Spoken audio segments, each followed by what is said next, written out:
क्या आप जानते हैं कि ये हमारा शरीर किससे बना है?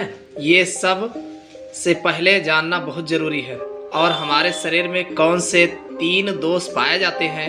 हमारा शरीर 5 तत्वों से बना है और हमारे शरीर में 3 दोष पाए जाते हैं, वात दोष, पित्त दोष और कफ दोष। इसे जानना ज़रूरी है क्योंकि ये हर एक बीमारी का कारण होता है, क्योंकि हर एक बीमारी की जड़ यही 3 दोष है, इसलिए जानना जरूरी होता है। तो आपका शरीर का सबसे महत्वपूर्ण दोष ये 3 दोष हैं, पित्त दोष, वात दोष और कफ दोष। अगर आपके शरीर का वात दोष गड़बड़ हो गया तो 60 से 70% बीमारी होगी, और आपके शरीर का पित्त दोष गड़बड़ हो गया तो आपके शरीर में 15 से 20% बीमारियां होती हैं, और यदि आपके शरीर का कफ दोष गड़बड़ हो गया तो 5 से 10% बीमारी होती है। अब इस तीनों प्रवृत्ति हमारे शरीर में कब से कब तक रहती है? जब हम जन्म से बाल्यावस्था में रहते हैं, यानी जब हमारा जन्म होता है और 15 साल की उम्र तक हमारे शरीर में कफ प्रवृत्ति ज़्यादा होती है। इस समय कफ ज़्यादा बनता है, ये प्रकृति की देन है। कफ इसलिए बनता है क्योंकि हमारा शरीर ग्रो करता है। कफ बनना जरूरी है क्योंकि ये कफ हमारे शरीर के बहुत ही महत्वपूर्ण अंग है। बस हमें ये ध्यान देना है, हम अपने बच्चों को ऐसी कोई चीज़ नहीं देना है जिससे उनका कफ और बढ़ जाए, क्योंकि बच्चे उस समय कुछ नहीं जानते। पेरेंट्स को जागरूक होना होगा। बस हमें अपने बच्चे को कुछ भी ऐसी चीज़ नहीं देना है जिससे उसका कफ और बढ़ जाए। कफ बनाने वाली चीज़ें हमें उन्हें नहीं खिलाना है, नहीं तो क्या होगा, कफ से संबंधित 5 से 10% बीमारी है, जैसे टीबी, दमा, आस्थमा, इस्नोफीलिया।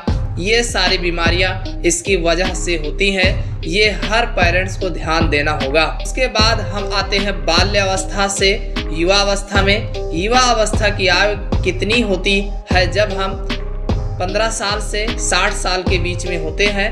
इस समय हमारा शरीर युवा अवस्था में होता है। इस समय हमारे शरीर में पित्त प्रवृत्ति सबसे ज़्यादा होती है, सबसे ज़्यादा पित्त बनता है।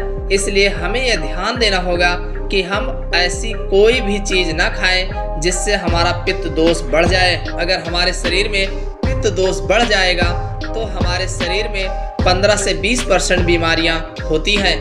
इसके बाद हमारा आता है वृद्धावस्था। 60 साल की उम्र हमारा वृद्धावस्था होता है। इस समय हमारे शरीर में वात दोष बढ़ता है, और वात दोष से संबंधित 60 से 70% बीमारियां हमारे शरीर में होती हैं। तो आपको ऐसी कोई चीज़ नहीं खाना है जिससे वात दोष बढ़े।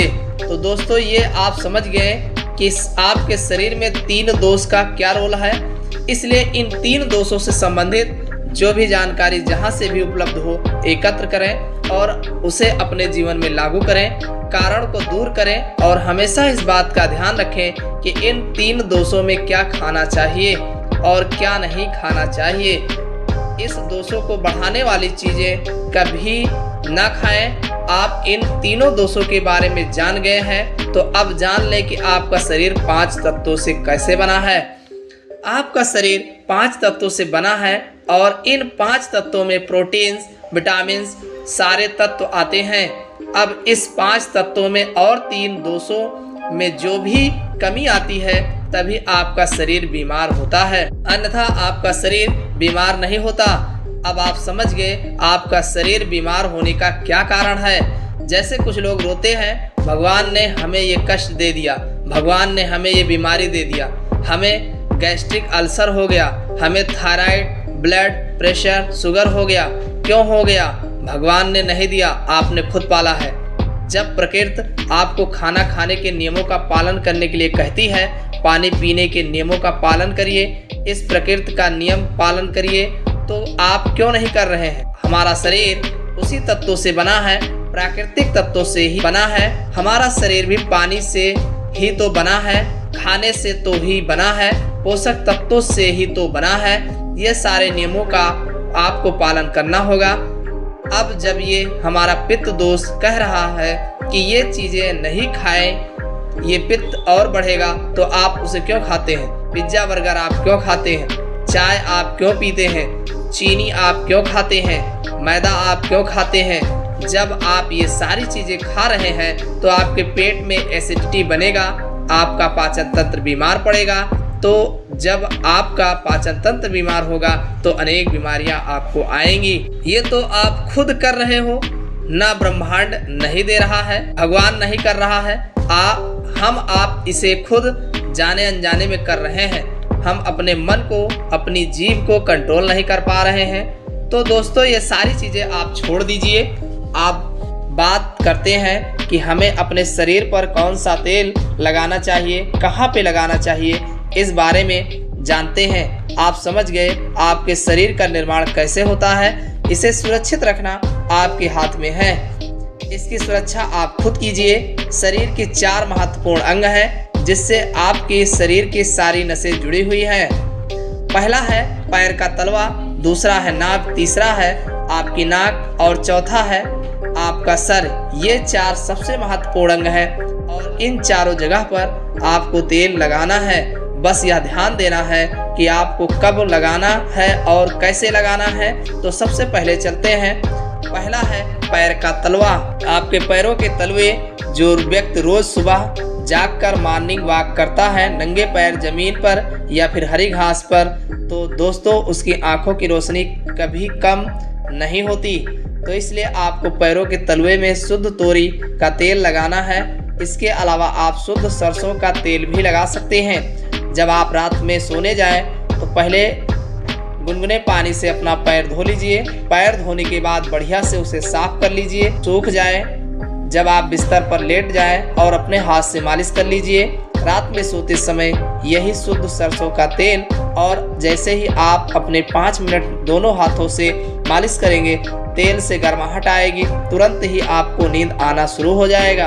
अगर आप नींद का टेबलेट लेते हैं, अगर आप डिप्रेशन में हैं, नींद नहीं आ रहा है, तो ये दूसरे दिन से ही बंद हो जाएगा। आपको नींद की टेबलेट की ज़रूरत ही नहीं पड़ेगी। आपका पागलपन दूर हो जाएगा। याददाश्त बहुत तेज होती है, दिमाग से संबंधित सारी समस्याएं खत्म, और एक ही बार में आप 10 बजे से सो रहे हैं, 4 बजे से पहले आपकी नींद ही नहीं खुलेगी। इतनी बढ़िया नींद आती है। तो पैर के तलवे में तेल लगाने से आपके पाचन तंत्र मजबूत होता है, याददाश्त तेज होती है, भूख लगती है, शरीर में शक्ति मिलती है, ऊर्जा मिलती है, यानी कि शरीर के सारी पोषक तत्वों की आपूर्ति कर देता है। दूसरा स्थान है नाभि, जो कि आपके शरीर का सबसे महत्वपूर्ण अंग है। नाभि के पीछे एक पिकोटी ग्रंथ पाई जाती है। इसी पिकोटी ग्रंथ से शरीर की सारी नसें जुड़ी हुई होती है, और ये शरीर की सबसे शक्तिशाली ग्रंथ होती है। इसलिए नाभि में तेल लगाना चाहिए। आप देखते होंगे जब आपके घर में छोटा बच्चा होता है तो माताएं उस बच्चे की तेल से मालिश करती थी, लेकिन अब तो बच्चों को तेल लगाना ही बंद कर दिया। पहले माताएं 8 से 10 बार दिन में बच्चे की तेल से मालिश करती थी। वो कहती थी कि हम जितनी बार तेल की मालिश करेंगे उनकी हड्डियां उतनी ही मजबूत होगी। और वो घर पर बना हुआ शुद्ध सरसों का तेल होता था, और वो शुद्ध सरसों घर का तेल और किसका बनाती थी? किसी सरसों को भून करके, सरसों को रोल कर पहले उसी से मालिश करते थे। पहले वो लगा देती, उसके बाद छोड़ा करके। लेकिन आज फैशन बदल गया है, लोग तरह तरह के केमिकल युक्त तेलों से मालिश कर रहे हैं। ये किसी काम का नहीं। दोस्तों, कंपनियां हमें सिर्फ बेवकूफ़ बनाती हैं और इससे सिर्फ बीमारियां होती हैं, क्योंकि बच्चों की मालिश के लिए सबसे अच्छा तेल सरसों का है। और गांव के बच्चों को माताएं आज भी सरसों के तेल की मालिश करती है। गांव के बच्चे शहर के बच्चों की तुलना में कितने कमजोर हैं, इसे आप खुद अनुमान लगा सकते हैं। ये दोस्तों यह नाभि आपके शरीर का सबसे शक्तिशाली हिस्सा है। तो जब माताएं नाभि में तेल की मालिश करती थी तो वे पहले फूंक मारती थी। फूंक मारने के बाद उसमें तेल लगाती थी और दिन भर में 3 से 4 बार तेल लगाती थी। तो दोस्तों, आपको भी आज भी शुद्ध सरसों का तेल रात में सोते समय नाभ पर में लगाना है। और जब आप नाभ में तेल लगाते हैं तो इसके क्या फायदे होते हैं, आप यह जानकर चौंक जाएंगे। पहला फायदा, आपको अच्छी नींद आएगी। दूसरा फायदा, दिमाग से संबंधित कोई भी समस्या नहीं होगी। तीसरा फायदा, आपका पाचन तंत्र मजबूत हो रहेगा। चौथा फायदा, आपको भूख बढ़िया लगेगी। पांचवा फायदा, आपके शरीर का सारा दर्द दूर हो जाएगा। छठा फायदा, आपकी आंखों की रोशनी बढ़ जाएगी, यानी कि शरीर के हर एक अंग के लिए फायदेमंद है। तीसरा है आपकी नाक, पैर का तलवा हो गया, नाभि हो गई। अब हम एक कदम आगे चलते हैं, वो है नाक, कान और आँख। तो दोस्तों आपको नाक में क्या करना है, अगर आपको गाय का शुद्ध देसी घी मिल जाए तो घी की एक बूंद दाई नाक और एक बूंद बाई नाक में, दोनों नाक में एक एक बूंद डालनी है। रोजाना दोनों नाक में एक एक बूंद डालें। इसके इतने फायदे हैं, मैं यह गिनते गिनाते थक जाऊंगा। आपका पागलपन दूर हो जाएगा। अगर किसी को पागलपन है, अगर पागलपन का इलाज चल रहा है तो 3 से 4 महीने के अंदर पागलपन की दवा बंद हो जाएगी। अगर आपके कान के पर्दे में छेद है तो बिना ऑपरेशन के ठीक हो जाएगा। आपको नींद की समस्या है, नींद की समस्या दूर हो जाएगी। आपकी याददाश्त कमज़ोर है, याददाश्त आपकी तेज हो जाएगी। शरीर में कमजोरी है, शरीर की कमजोरी दूर हो जाएगी। जुकाम आपको कभी पूरी ज़िंदगी में नहीं होगा। जुकाम, सर्दी के नाक से संबंधित जितनी भी बीमारी है आपको नहीं होगा। चौथा है आपका सर। अब एक अंग और है जहां से आपका शरीर पूरा दिमाग जुड़ा हुआ है, वो है सिर। अगर गर्मी का सीजन है तो आप स्नान करते होंगे। जब स्नान करके निकले, स्नान करने के बाद आपके बालों का पानी सूख जाए तो आपको अपने सिर में शुद्ध सरसों का तेल लगाना है। जैसे ही आप अपने सिर में सरसों का तेल लगाकर सिर की मालिश करेंगे तो आपको 10 मिनट बाद नींद आना शुरू हो जाएगा। सिर में सोते समय तेल लगाने से कई सारे फायदे हैं, जैसे आपका जो बाल पक रहा होगा वो भी रुक जाएगा, आपको नींद बढ़िया आएगी, दिमाग की याददाश्त पावरफुल होगी, शरीर की शक्ति बढ़ेगी, शरीर की कमजोरी दूर हो जाएगी, यानी कि शरीर की सारी शक्तियां आपको मिलेगी सिर में तेल लगाने से। तो दोस्तों आप शुद्ध सरसों तेल को अपने शरीर के 4 अंगों पर लगाएं और देसी घी को अपने नाक में डालिए। ये प्रक्रिया आप अपना लीजिए, आपका शरीर स्वस्थ और तंदुरुस्त हो जाएगा। जैसे हमने कहा कि ये हमारा शरीर है, हमारा शरीर हमारे ऊपर डिपेंड है, हम इसे किस तरह रख सकते हैं। मान लीजिए एक कपड़ा है, आप उसे कितनी सेफ्टी से रखते हैं। खास तौर पर आप कपड़ा हो गया, आप उसे पहनते हैं, पहन के बाहर जाते हैं तो आप उसे बहुत बचा बचा कर रखते हैं कि कहीं गंदे स्थान पर टच ना हो जाए। सफ़ेद कपड़ा है, इसमें दाग लग जाएगा, कितना बचा बचा के चलते हैं और फिर आते ही खूंटी में निकाल कर आराम से टांग देते हैं, जिससे उससे दाग नहीं लगता और फिर अगले दिन पहनते हैं और उसको ध्यान से प्रेस, आयरन वगैरह करते हैं। तो दोस्तों ठीक इसी प्रकार इस शरीर की देखभाल आप खुद कीजिए। जितनी आप इस शरीर की देखभाल करेंगे उतना ही आपका शरीर स्वस्थ व निरोग बना रहेगा। तो जैसे हमने कहा इसका पालन करिए, आप प्रकृति के नियम का पालन करिए। तो दोस्तों आज से अभी से आप इन 4 जगहों पर तेल लगाना शुरू कर दीजिए। तो दोस्तों उम्मीद करता हूँ कि आपको इस कहानी से बहुत कुछ सीखने को मिला होगा। यह कहानी आपको कैसे लगी कमेंट बॉक्स में कमेंट करके ज़रूर बताएं और साथ ही इस कहानी को अपने दोस्तों के साथ ज़रूर शेयर करें ताकि उन्हें भी इस कहानी से कुछ सीख मिल सके। चैनल को सब्सक्राइब कर लीजिएगा। वीडियो देखने के लिए धन्यवाद।